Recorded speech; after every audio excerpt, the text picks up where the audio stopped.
Well now, we call this the act of mating, but there are several other very important differences between human beings and animals that you should know about. Sweat, baby, sex is a Texas drought. Me and you do the kind of stuff that only Prince would sing about. So put your hands down my pants, and I'll bet you'll feel nuts. Yes, I'm Cisco. Don't have sex, because you will get pregnant and die. Don't have sex in the missionary position. Don't have sex standing up. Just don't do it. Promise? Okay, Some societies promote abstinence, others experimentation. But no matter what your beliefs, one thing is certain. The fact that sexual behavior amongst teens has been making its way to the forefront of public concern. These issues have been magnified even more with the recent debate over legislation concerning the ramifications for teens caught sexting.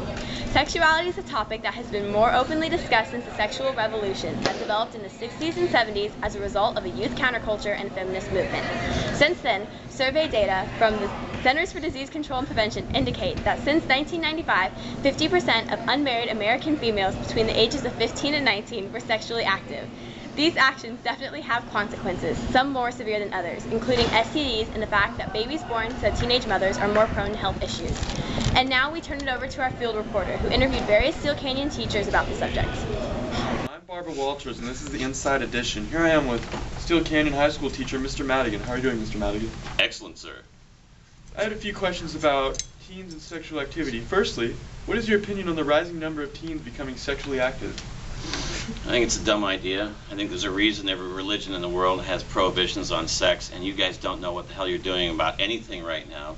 So making a choice about that, especially for the girl who ends up with the problem, is just, it should be, we should have a more monastic approach at school. Well said.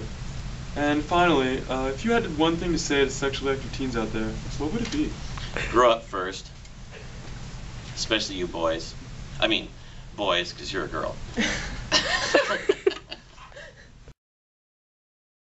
It's just a few, you know, male and female sluts.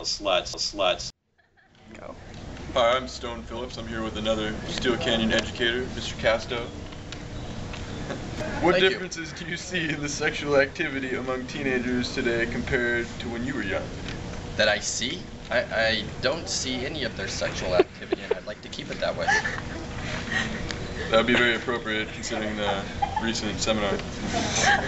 Yes, nor am I involved in it. What percentage of students would you guess are sexually active? Sexually active, do you mean sexual intercourse? Yes. All grades? Yes. Over half. Interesting. Thank you, Mr. Casto. It was insightful and informative. You're welcome. Tell you to call me.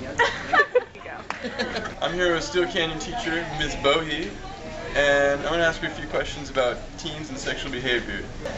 What differences do you see in the sexual activity among teens today compared to when you were young? More of it. More isn't always better sometimes. Hi, I'm Michael May, and here I am with Steele Canyon Vice Principal, Mr. Kemper. Hello, Mr. Kemper, how are you doing today? I'm doing well, Michael. If you had one thing to say to sexually active teens out there, what would it be? Be smart. Think, what are you doing? Why are you doing this? Why are you making this choice? If you don't know why you're making that choice, if you're doing this because you've been pressured, because you feel like to gain acceptance or to be cool or to be able to tell a story, don't go down that road, because ultimately you're not going to gain personally a lot from the experience if you don't know why you're doing what you're doing. Thank you for your insight, Mr. All right, Kemper. Michael. Thank you. Stone Phillips, signing off. My name is Deanna Quadras, and I'm here with Steele Canyon's biggest man slut, Michael May. So, Michael, how does it feel to be SDHS's most sexually active teen?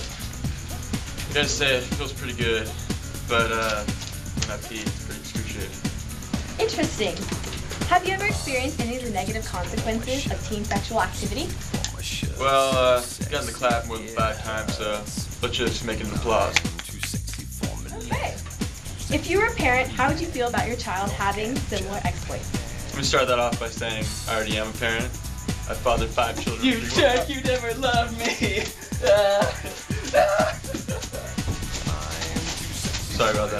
Well, thank you for that. Is there anything else you would like to add? Boats and hose. And there you have it, boats and hose. You're going to be having a lot of urges. You're going to want to take off your clothes and touch each other. But if you do touch each other, you will get chlamydia. And die. And die. And die. And die. K-L-A.